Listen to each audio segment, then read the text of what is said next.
Kasi may nilinaw nga po sa akin si Carla. You know? Kanina lang.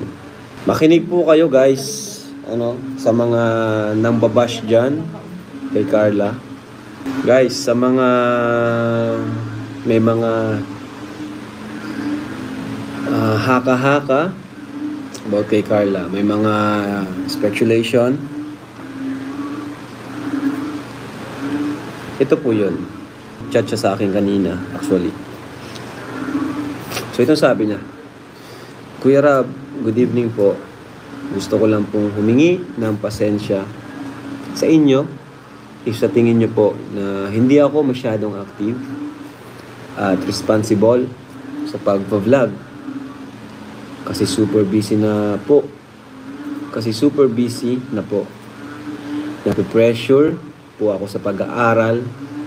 May mga issue lang po akong nalaman na kesyo po baka nagde-direct na po ako sa sponsor, na kesyo alis na po ako sa Kalingap, which is hindi po yun totoo, Kuya Rab. Never po ako tumatanggap ng pera na hindi nyo alam. At lalong hindi po pinapadaan.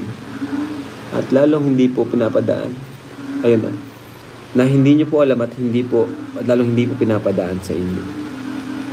Saka wala din naman pong sponsor na nagde-direkta sa akin. Kasi alam naman po nila ang policies nyo po. Pasensya na po, Kuya Rab.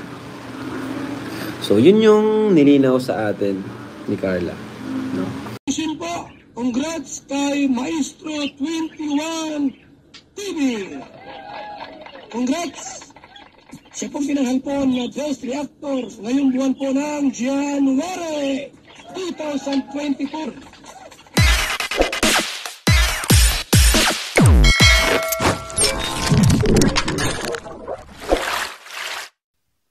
Okay guys, isang mapagpalang umaga, tanghali, gabi po sa inyo lahat. Sana po ang lahat ay nasa mabuting kalagayan at ligtas po sa anumang kapahamakan. Ako po muli ang inyong lingkod, Maestro 21 TV. At sa ating video ngayong araw na ito, tayo po muli ay magbibigay na naman ng panibagong reaction tungkol nga po sa PM o message po, private message po ni Carla po kay Kalinga Prab. Okay, na parang sinasabi, parang para sa aking pananaw ay parang siya po ay nagsusumbong o nagre-release, nagtatanggal ng kanya pong sama ng loob o kanyang stress. Okay? So bago po yan, tayo muna po ay magbigay-pugay sa ama at founder po ng Kalingap, Kuya Bal Santos Matubang, Ate Edna Vlog, Kalinga Prab, Kalinga Dan, Kuya Brooks Vlogs, and Ruel O. Malalag. At kung bago lang po kayo sa munting channel na ito,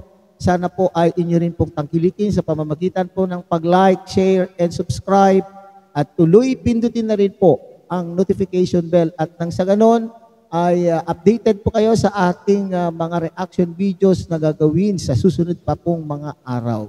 Likewise, may kalaw shout out po sa ating mga kasamahan po dyan sa Karepa, Kalingap Reactor Partners. Sa pamumuno po yan ni Javier De Leon, a.k.a. Birador. At ang tilikin din po natin ang ating mga kasamahan na Kalingap partners, Kalingap charity vloggers na naka-aside o nakatalaga po sa iba't ibang Kalingap landing pad sa ating bansa. Okay? And siyempre, may kilaw shout out sa inyo po mga subscribers at solid supporters and organic sponsors. At ganoon din po sa ating mga kapatid sa Team Siomay ng Kalahi Community at ang buong Kalahi Community. Alright. At siyempre, may kalog shout out po sa Jomcar Fanatic supporters and fans. Okay? So magandang umaga, magandang tanghali po sa inyong lahat. Lahat po ng mga Jomcar supporters. Okay? So, dito na po tayo. Umpisa na po natin. Okay?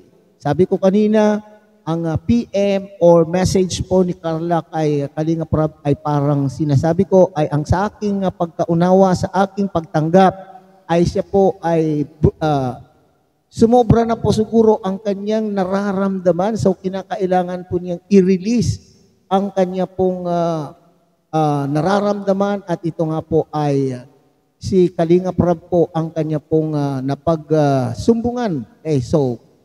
Si Kalinga Prab lang naman po ang right person upang umayos or upang magbigay po sa kanya ng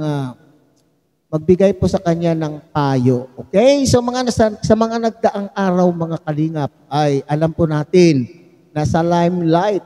Nasa limelight po si Carla at sinasabi nga natin ay this is the price of being famous. Bagamat famous si Carla pero tao lang din naman na mayroong pakiramdam na pupuno rin. Okay? Sana ay makinig ang sabi nga ni Kalinga Prab sa ating mga buzzer, makinig po kayo. Okay? So sinasabi natin na nasa limelight sa mga nagdaang araw po si Carla. Maraming issue ang ipinukol po sa dalaga, may mga personal at ito ang pangunahing issue po na ipinupukol po sa kanila po ay yung pagdirekta di umano ng mga sponsors sa kanila, sa nanay po niya at siyempre sa kanya. Okay, so nilinaw po dito sa message sa message po niya kay Kalinga Prab na wala po daw siyang tinatanggap mula po mismo. Walang nagdidirektang mga sponsor sapagkat alam naman ng mga legit sponsors na ito ang rules na ang Kalinga po ay may sinusunod po na rules. Sana naman lalo na po sa usaping pera napakahirap po kaya. Okay? Puri po ang at stake. Puri po natin at dignidad ng isang tao po ang pinag-uusapan po rito kapag parang pagbibintangan mo tungkol po sa pera. Sinabi ko pagbibintangan kasi ito ay pagbibintang mga kapatid dahil wala naman po silang ebidensya at pruweba. Walang pruweba po ang mga nagsasalita na tumatanggap na po itong si Carla ng mga bigay, lalo na sa pera ng mga sponsor. Okay? So lahat po ay dumadaan po kay Kalinga Prab. Okay? So sana ay tigilan na po ng mga buzzers. Mga buzzers, sabi ko nga kanina, bagamat sinasabi po nila, pinapayuan po ni Kalinga Prab ang lahat ng Kalingap Angels na kapag nakarinig po ng issue laban po sa kanila ay wag na lang nilang intindihin, pero minsan mapupuno ka rin lalo na kung sumosobra na po ang paratang, ang pambabas sa mga Kalingap Angels. Okay? At ayon po sa kanya, ayon po kay Carla po ay apektado rin po ang kanyang pag-aaral. Okay? Nai-stress, hindi makapokus sa kanya pong pag-aaral. Kaya nga po ay hindi daw po siya nakakasama sa mga vlog minsan o sa mga ibang activity dahil sa stress. Okay? Or minsan, kapag tayo ay nai-stress at nakakabasa po tayo ng mga komento tungkol po sa ating mga sarili, di ba, tayo rin po ay masasaktan, tayo rin po ay magagalit. Siyempre, may halong galit po yan. So, sana ay itigil na po ang pambabas. Hindi lamang po kay Carla, pero kundi lahat po ng ating mga Kalingap Angels. Sana po ay protektahan po natin ang ating mga Kalingap Angels. Kung wala po kayong masasabing maganda, o kung hindi nyo po inuidolo ang mga ibang Kalingap Angels na kasama po sa Kalingap serye, ay wag na lang po tayong magkomento, lalo na po kung alam po natin na masasaktan po ang ating kapwa. Yun po. Kung wala lang kayong magandang masabi, ay tumahimik na lamang po. Okay? Tumahimik. Lalo na po ang ating pong mga Kalingap Angels po ay mga bata pa po ang mga ito. Bata pa po, hindi pa po nila kakayanin ang matinding pambabas po sa kanila. Mabuti po itong mga vlogger na ito, kagaya po namin ay sanay na sa mga ganyan. Hindi lamang namin yan pinapansin kung mayroon man po dyan na nambabas. sa mga vlogger. Pero itong mga Kalingap Angels po natin ay wag natin po silang pabayaan na hindi makapag-focus sa kanila pong pag-aaral nang dahil po sa mga pambabas, maski sabihin po nating totoo naman.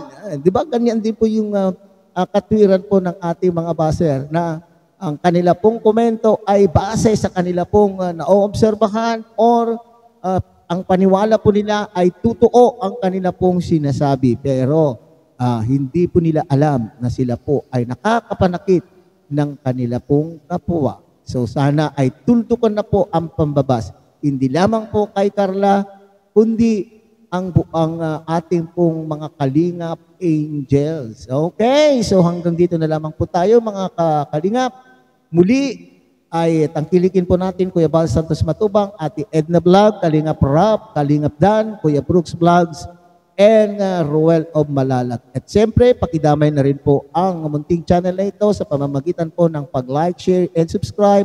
At tuloy pindutin na rin po ang notification bell at nang sa ganon tayo pa rin po ay magkakasama sa iba pang mga videos na ating pong gagawin sa susunod na mga araw. Isang mapagpalang umaga, tanghali, gabi po sa inyo lahat. Mabuhay po kayo at God bless everyone.